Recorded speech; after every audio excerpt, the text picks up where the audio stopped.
In Japanese, it's often the smallest words that pack the biggest punch. Today we're unlocking one of the most useful ones out there, the particle mo.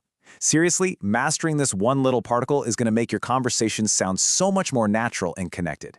So let's dive right in. Okay, picture this.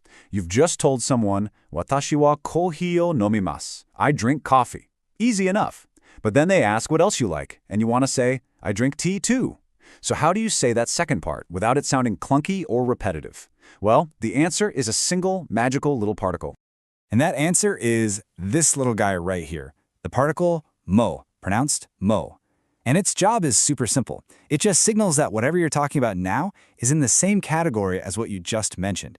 It's basically your go-to word for also and too. Now, the best part is how incredibly straightforward mo is to use. I mean it. It all boils down to just two super important rules. Once you get these two patterns in your head, you'll be using mo perfectly every single time. So here's the game plan. Rule number 1 is what I call the replacement rule. This is where mo actually kicks out certain particles, like ha, ga, and o. Then there's rule number 2, the addition rule, where mo is a team player. It just gets added after particles like ni, de, and he. That's it. Let's break down each one with some real examples.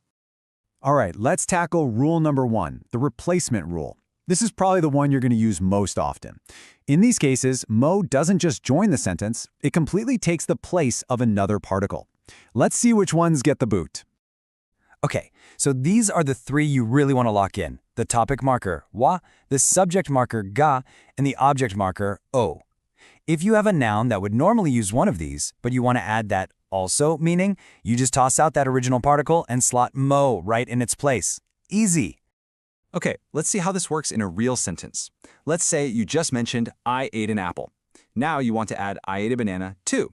Normally you'd say, banana wo tabemashita, with that object marker, o. But because we want to say too, we're going to follow our rule. We replace o with mo, and we get banana mo tabemashita. It's a clean swap, and it connects the two thoughts perfectly. All right, let's look at another one. This time with the topic marker ha. You could say, Mary is a student, Tom is a student. But instead of that choppy repetition, we swap ha for mo in the second sentence. Mary is a student, Tom is also a student. Tomu samu gakusei desu. See how much smoother that sounds? And one last example for this rule using the subject marker ga. You might say, inu ga imasu, there's a dog. Now, to add that there's also a cat, you just switch neko ga imasu to neko mo imasu. Again, mo just steps right in and takes over for ga. Super consistent, right?